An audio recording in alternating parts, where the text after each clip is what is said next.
हे भगवान शिव, यदि सावन सोमवार में आपके इस भक्त से कोई भूल हो जाए तो क्षमा करना, हम सब आपकी ही संतान हैं।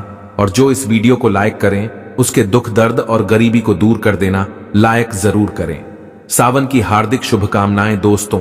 सावन सोमवार के पवित्र दिन में यहां पर बांधे एक जोड़ी हरी चूड़ी 24 घंटे के अंदर में देखे चमत्कार। सावन का जो महीना होता है मर्यादा एवं यह भक्ति का महीना होता है, भक्ति का माह होता है।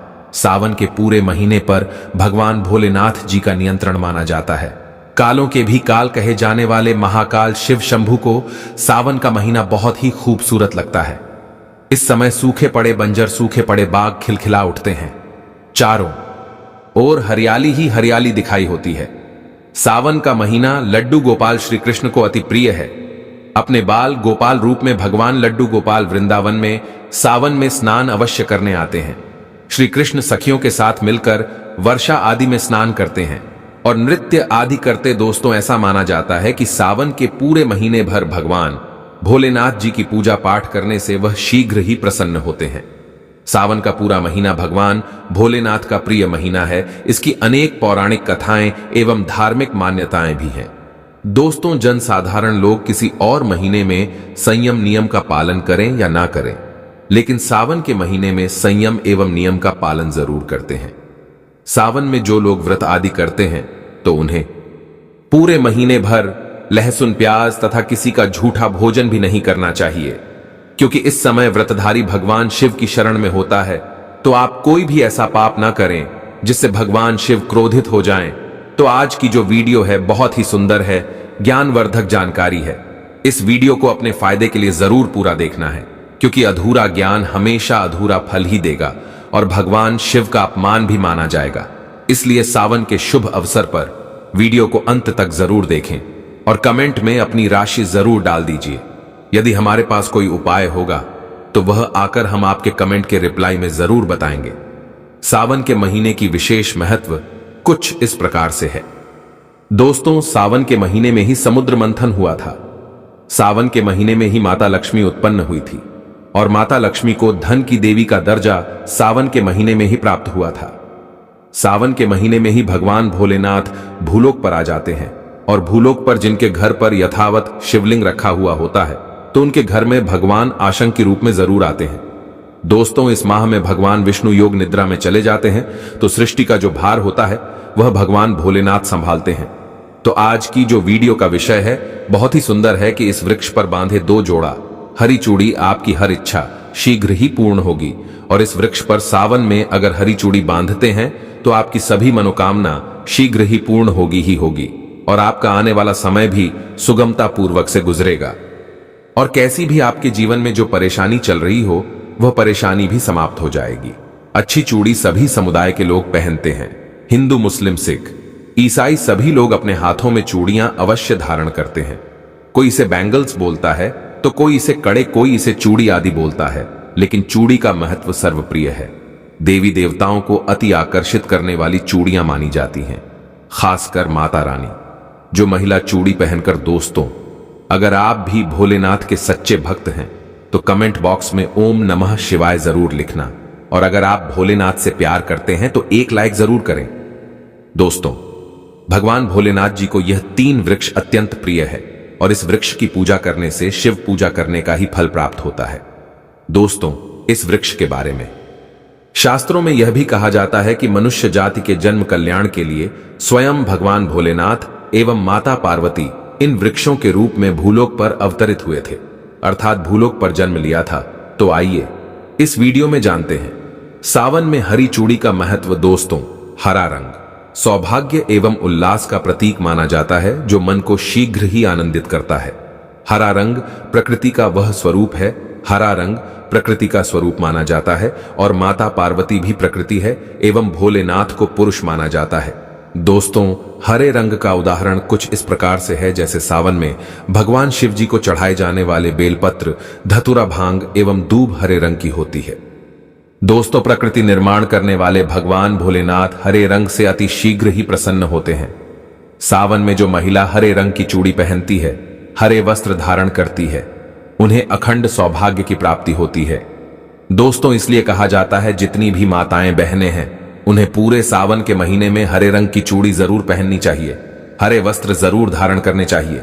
सावन के महीने में जो माताएं बहनें भगवान भोलेनाथ की पूजा करती हैं, शिव पूजा करती है, ऐसी माता बहनों को हरे रंग के वस्त्र धारण करने चाहिए और भूलकर भी सावन के महीने में नीले और काले वस्त्र किसी भी महिला को कदापि नहीं पहनने चाहिए।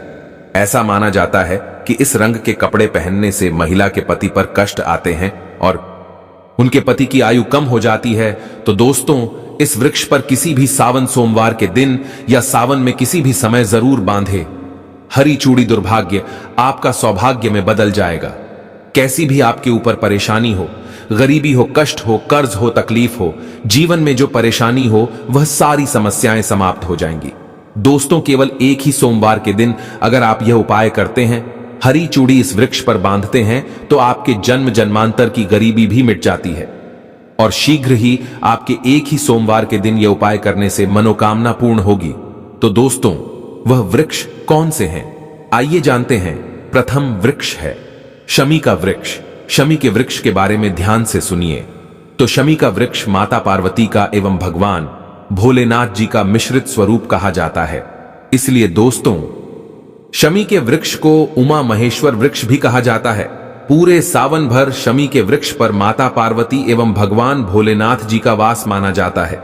सावन के महीने में गोधूली बेला पर प्रदोष काल के समय, अर्थात दोस्तों जब नहीं दिन हो और न ही रात अर्थात संध्या काल के समय, तो इस वृक्ष को संध्या काल के समय में, गोधूली बेला में या फिर प्रदोष समय में इस वृक्ष को छूने से पाप, दोष, कष्ट एवं परेशानी केवल सावन के महीने में छूने मात्र से समाप्त हो जाती है। दोस्तों, सावन के पवित्र महीने में अगर शमी वृक्ष की जड़ पर कच्चा दूध डाला जाए तो भगवान शिव शीघ्र ही प्रसन्न होते हैं एवं माता पार्वती का ढेर सारा आशीर्वाद प्राप्त होता है।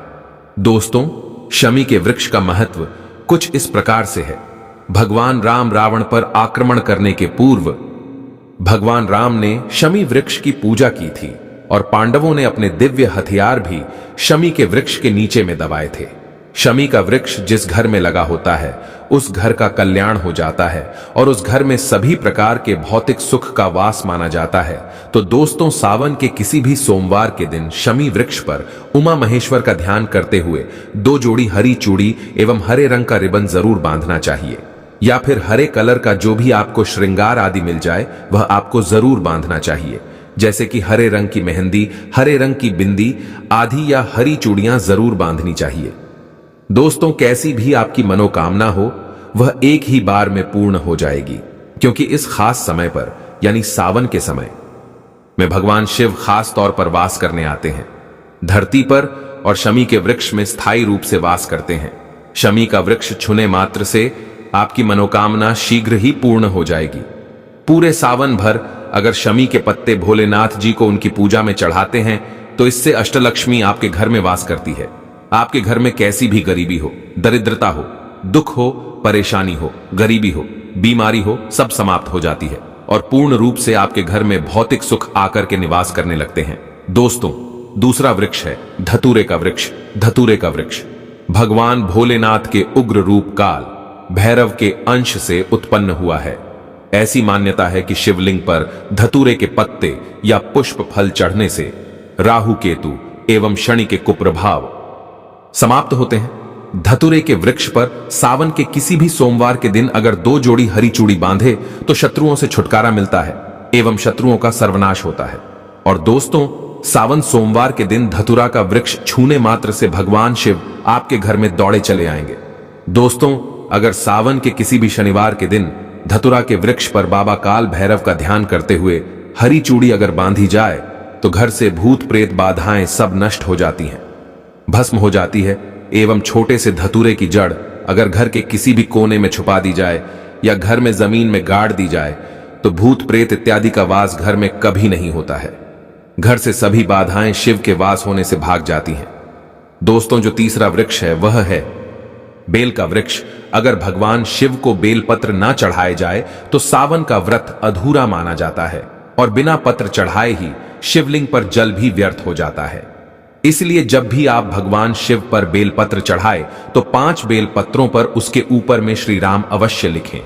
इससे भगवान शिव जल्दी और अत्यंत प्रसन्न हो जाते हैं। दोस्तों, सावन में बेल वृक्ष छूने से कई तीर्थों का लाभ मिलता है। सावन में इस वृक्ष को क्यों छूना जरूरी है, आइए जानते हैं। बेल वृक्ष की महिमा को बेल का वृक्ष। मैं आप लोगों को कई बार कई कथा में बता चुका हूं कि यह जो बेल का वृक्ष है, माता पार्वती के स्वरूप कहा गया है। तो यह वृक्ष माता पार्वती के पसीने से उत्पन्न हुआ है। स्कंद पुराण में बहुत ही स्पष्ट तरीके से बताया गया है। इसके पत्ते में शिव और डाली में पार्वती, जड़ में ब्रह्मा एवं तन में विष्णु जी स्वयं रहते हैं। संध्या काल में ऐसा माना जाता है कि शिव मंदिर के समीप में जो बेल के वृक्ष है, इसके नीचे में अगर कोई भी व्यक्ति सावन में शाम के समय, वैसे तो इसे डेली जलाना चाहिए, लेकिन अगर सावन के पावन दिनों में शाम के समय अगर भगवान शंकर जी का कोई भी शिव मंदिर है, तो उसके किनारे में जो कोई बेल का वृक्ष हो, वहां पर बिल्कुल आप एक घी का दीपक जला दीजिए। इसे बहुत ही उत्तम कहा गया है। वैसे अगर आप घी का दीपक जलाते हैं तो आपको धन गुण एवं परम शिव भक्त की प्राप्ति होती है। दोस्तों, इस वृक्ष को छूने से पाप तत्काल नष्ट हो जाते हैं। कैसा भी आपके जीवन में पाप हो, दूर हो जाता है। तो आपको करना क्या है, देखिए, जो बेल का वृक्ष है, इसे बहुत ही उत्तम कहा गया है। माता लक्ष्मी को भी बेल के वृक्ष का अवतार लेना पड़ा था। एक कथा के अनुसार इसके बारे में मैं एक कथा भी बता दूंगा कि क्यों माता लक्ष्मी को बेल के रूप में बेल के वृक्ष में अवतरित होना पड़ा था। तो आपको सावन के पवित्र दिनों में बेल के वृक्ष के नीचे हो सके तो घी का दीपक जरूर जलाइएगा। घी का दीपक बहुत ही उत्तम कहा गया है। अन्य वृक्षों को जैसे आपने मक्खन चढ़ाया, बताशे का भोग लगाया, बेल के वृक्ष को माता पार्वती तथा भगवान शंकर का स्वरूप ही कहेंगे। बेल के वृक्ष की जो जड़ होती है, इसके जो मूल भाग होते हैं, इसमें समस्त तीर्थ आकर के निवास करते हैं। इसीलिए सावन के महीने में कहा जाता है, जो लोग अगर तीर्थ धाम नहीं जा सकते, तीर्थों के दर्शन नहीं कर पाते, तो ऐसे व्यक्ति बेल वृक्ष के नीचे में 1 महीने तक घी का दीपक जला लेते हैं, तो संपूर्ण जितने भी तीर्थ होते हैं, इसके घूमने का बराबर पुण्य की प्राप्ति होती है। मैं इसलिए सारी जानकारी, गुप्त रहस्य जानकारी बताता हूं, जिससे आप सभी दर्शकों को कल्याण हो, दर्शकों की बिल्कुल ही आध्यात्मिक उन्नति हो।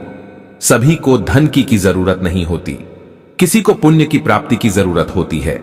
कोई आध्यात्मिक उन्नति करना चाहते हैं, इसीलिए इस प्रकार के छोटे छोटे गुण भरे रहस्य जानकारी वीडियो में बता देता हूं। दोस्तों, अब करना क्या है, सावन के शुभ मंगल दिनों में इस वृक्ष को छूना है। माता पार्वती से प्रार्थना लगानी है कि हे माता पार्वती, आप ही शक्ति स्वरूपा है, लक्ष्मी है, धन की देवी है, आप ही संसार को चलाने वाली देवी है। इस प्रकार से प्रार्थना करते हुए इस वृक्ष को छूना है और बोलना है, मेरी गरीबी मिटाए माता, मेरी निर्धनता को मिटाए, मेरे जीवन में चल रही परेशानियां, सारी परेशानियों को दूर करें। इस प्रकार प्रार्थना करते हुए आपको एक कपूर और एक लौंग को भी जला देना है और एक काम जरूर करना है। जलाने के बाद इस वृक्ष को आपको बोलना है कि मैं भोग स्वरूप आपको धतूरे के पत्ते एवं धतूरे के फल समर्पित कर रहा हूं, आप स्वीकार करें। दोस्तों, इस वृक्ष की जड़ के नीचे में भी आपको धतूरे के फल एवं पुष्प को, पुष्प है तो पुष्प भी रख सकते हैं, फिर पत्ते रख दीजिए और अब वृक्ष आपको छूना है, प्रार्थना करते हुए कि हमारी गरीबी मिटाए, हमारी निर्धनता मिटाए, बिल्कुल ही आपके जीवन में कभी गरीबी नहीं आएगी। और एक प्रार्थना जरूर करना है, किसी की हाय लग गई हो, बद्दुआ लग गई हो, किसी का दोष लगा हो, जिसके कारण हमारी आध्यात्मिक उन्नति नहीं हो पा रही हो, तो आप जो है हाय बद्दुआ एवं किसी का दोष लगा हो, उसे तुरंत दूर करें।